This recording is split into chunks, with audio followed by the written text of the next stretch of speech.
E olha, a Polícia Civil de Mairinque investiga a morte de um motorista de aplicativo. Ele estava desaparecido. A repórter Nicole Bonente está com esse caso, tem as informações ao vivo direto da cidade. Bom dia, Nicole. Oi, Luiz, bom dia para você, bom dia a todos que acompanham o Primeiro Impacto Regional. Isso mesmo, essa é uma história recente, inclusive. O corpo desse homem de 31 anos, que foi depois identificado como desse motorista de aplicativo, foi encontrado na segunda-feira pela manhã. Porém, ele foi encontrado aqui na cidade onde nós estamos, na delegacia, inclusive, que é Mairinque, em uma área de mata ali, próximo ao acesso a Castelo Branco, a rodovia, uma área ali bem afastada, região rural, mas a família já tinha dado conta que esse homem tinha assumido um tempo antes, porque ele era, na verdade, de Mairinque. E o veículo que ele utilizava, inclusive para trabalho, porque ele trabalhava, como você disse, como motorista de aplicativo, foi encontrado em Itu, a cerca de 60 quilômetros do local em que o corpo foi achado. Esse homem, ele tinha ferimentos, né? O corpo tinha ferimentos de faca, inclusive a perícia esteve no local para tentar descobrir quantos foram esses ferimentos, quantos golpes esse homem levou, como é que ele estava, qual foi a dinâmica desse crime, como é que foi que aconteceu, mas essa investigação ela ainda está em andamento e a polícia está conversando, principalmente entre os delegados da cidade, para tentar buscar as pistas de qual teria sido a motivação que levou esse homem até a morte. Uma equipe do SBT esteve aqui na região recentemente também para ir até o velório desse homem, que foi ontem, conversou com a família dele, falou um pouquinho sobre os momentos antes, né, desse sumiço, como é que o homem estava trabalhando, qual era a dinâmica ali dos últimos dias que ele tinha passado. Nós vamos conferir essa matéria que foi feita e, na sequência, nós vamos conversar também diretamente aqui ao vivo da delegacia com o delegado que é o responsável pela investigação do caso. Armando Lucas, de 31 anos, saiu de casa antes do horário de costume no início da semana e não voltou mais. A mãe dele registrou um boletim de desaparecimento. Nas redes sociais, ela fez um apelo para tentar encontrar o filho o mais rápido possível. Até que um corpo masculino foi achado. Sem documentos, precisou passar por reconhecimento. Era o filho de Dona Valéria. O corpo de Lucas foi encontrado às margens desta estrada de terra em área de mata de Mairinque, cidade vizinha a que ele morava. Estamos distantes do centro comercial, num local ermo, sem testemunhas nem câmeras de segurança, escolhido a dedo por quem o assassinou. Foi um morador da região quem encontrou o corpo e avisou a polícia. A perícia também foi acionada. Lucas tinha marcas de perfurações por ao menos 5 facadas e um corte fatal no pescoço. Eles faziam tanto projeto para a casa dele, para a vida dele, para a vida com os filhos. E numa corrida de urbe, ceifaram a vida dele. O aparelho celular da vítima sumiu, assim como o carro que usava no trabalho. O veículo foi encontrado em Itu, a 60 quilômetros de distância de onde o corpo foi achado. A sede é justiça para que não aconteça com nenhum filho, que nenhuma mãe possa estar chorando a dor que eu estou chorando hoje. A mãe de Armando Lucas, de 31 anos, reuniu forças para falar com a nossa equipe no pior dia da vida dela. Meu menino, brincalhão, sarrista, só tinha alegria. Ele trouxe tristeza no ambiente onde ele estava, ele só trazia alegria, só trazia brincadeira. Ela conta que o filho não usava drogas, nem tinha inimigos. O meu filho se dava bem com todo mundo, ele não tinha problema com ninguém, ele era muito bem resolvido, ele ia para a igreja, ele congregava, ele buscava Deus. Dona Valéria é consolada por amigos e familiares, a filha grávida, irmã de Lucas, também dentro desse abraço, para tentar passar força nessa despedida tão dolorosa e precoce. Lucas tinha decidido mudar de emprego para ganhar mais. Dirigia caminhão e há 3 meses passou a ser motorista de aplicativo. Lucas estava num momento feliz.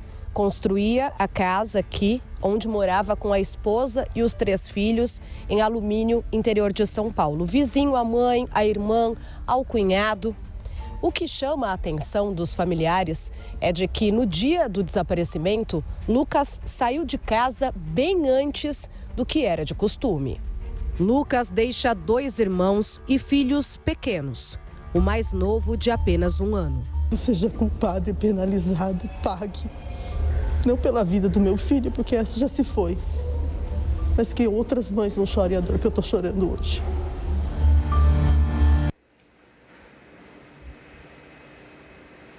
Luiz, essa é uma história que tem chamado muito a atenção. Então, nessas 3 cidades, né, Mairim, que é onde o corpo foi encontrado, Alumínio, de onde esse jovem era, esse homem de 31 anos, e também a cidade de Itu, porque o veículo dele foi encontrado lá.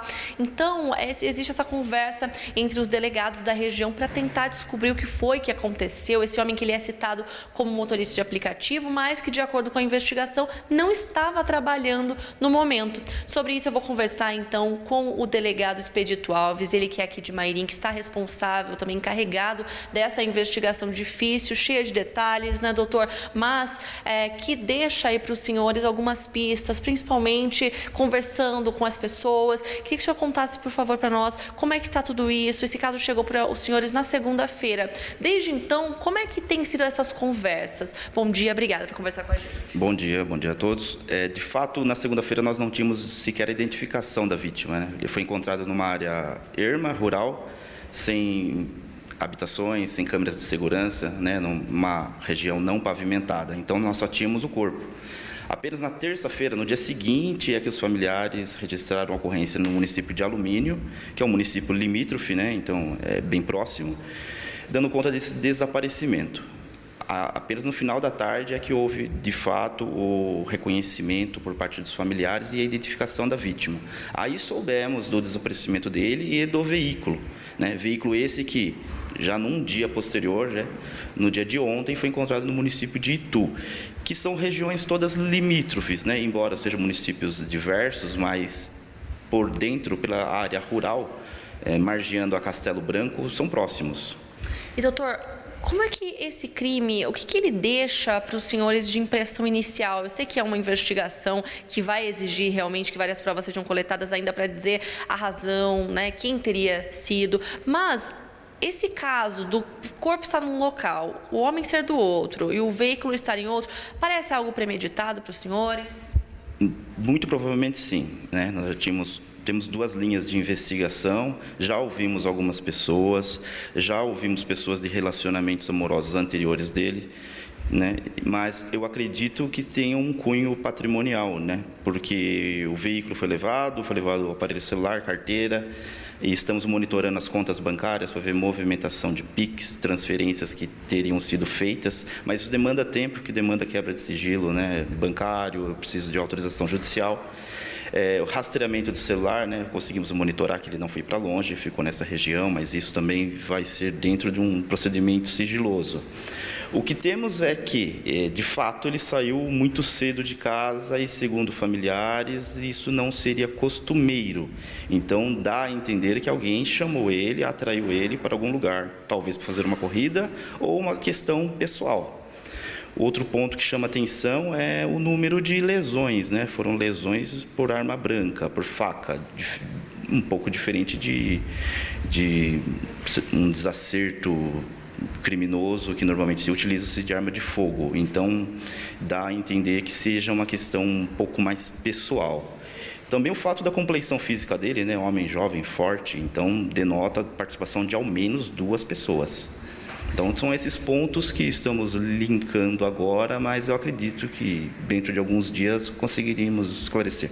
E nessa conversa com a família também, que está sendo ouvida, inclusive conversou com a equipe do SBT recentemente, né, no velório aí, o que mais eles trouxeram de detalhes nessa investigação que possa ajudar? Então, esse homem que ele estava trabalhando recentemente como motorista de aplicativo, não estava trabalhando no momento, pelo menos não foi o que a investigação levantou até agora, porque ainda que seja colocado, ele era motorista de aplicativo, não foi uma corrida que ele atendeu. Então não basta pedir aí a quebra do aplicativo ou alguma coisa assim, porque ele não estava trabalhando no momento. A família trouxe mais alguma coisa, doutor? Então, de fato, ainda não, né? Ainda nós vamos ouvir formalmente a família. Temos algumas informações, mas superficiais.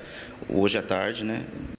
Passado esse momento de luto, vamos ouvir os demais familiares que estavam na casa, a mãe principalmente, para nos informar os horários, mas ainda não temos resposta das operadoras de aplicativo, ou da Uber 99, para nos dizer o histórico, né, das semanas, para ver se de fato no dia ele foi acionado ou não por aplicativo, se ele acionou o mecanismo ou não, mas acreditamos que não. E nada foi encontrado, doutor? Celular, arma? Nada. Até o momento, nada. Só o veículo daquela forma que foi encontrado, né? Sem rodas, sem bateria, né? Com alguns pertences subtraídos do veículo. Por ter sido encontrado o veículo numa região próxima ao limite de Itu-Mairim, que, né, não é tão longe, acreditamos que os autores sejam daquela região de Itu. E a polícia também trabalha com a possibilidade de um roubo seguido de morte, porque, de repente, seria o caso de uma reação? Sim, também não é possível descartar, mas para isso eu preciso saber se ele foi acionado ou não, porque para que motivação ele teria para sair de madrugada de casa? Não seria para uma corrida simples. A família cita que ele saiu muito mais cedo, né? Aliás, cedo. O quão mais cedo o senhor acredita que ele tenha saído? Não consigo dizer isso. Eu acredito... presumo umas 4 da manhã, pelo menos. Mas isso eu preciso dos familiares formalmente nos relatando. Doutor, muito obrigada por conversar com a gente, principalmente nessa fase da investigação que a gente sabe, né, Luiz? É tão difícil, porque é uma investigação minuciosa, como a gente entendeu aqui um pouco nessa entrevista também com o doutor Expedito, que é o responsável por todo esse caso, porque são várias cidades, são muitas pessoas citadas, o veículo aí em um lugar, o corpo em outro, então realmente vai precisar de um pouco mais de tempo da polícia para chegar num resultado aí, uma linha de investigação que no momento estão sendo várias, né? Nicole, a gente agradece ao doutor Expedito, né, por ter trazido esses esclarecimentos aqui, até mesmo como uma forma de informar, né, as pessoas que acompanham, que estão também de olho nesse caso tenha alguma informação para poder ajudar na polícia e também uma investigação minuciosa agora para poder ligar todos esses pontos, um trabalho entre as delegacias também de Alumínio, Itu, de Mairim, que coletando provas, ouvindo esses depoimentos, mas fica realmente uma tristeza muito grande, né, quando a gente ouve o relato dessa mãe comentando que ele estava ali num momento de mudança de vida, com uma residência nova, tão jovem ainda com o futuro pela frente. Agora a polícia vai ter que entender, né, o que motivou essas linhas aí que você está falando de investigação, se seria latrocínio, o que teria acontecido, porque de fato não seria uma corrida que ele estaria fazendo exatamente. Provas agora que vão poder ajudar a polícia, apesar de ser difícil também ter muitas provas por conta do local, né, em que o crime aconteceu, sendo afastado ali na zona rural. Mas, Nicole, vamos seguir então acompanhando. Obrigado aí pelas suas informações. Agradeço também ao doutor Expedito. Bom trabalho para você.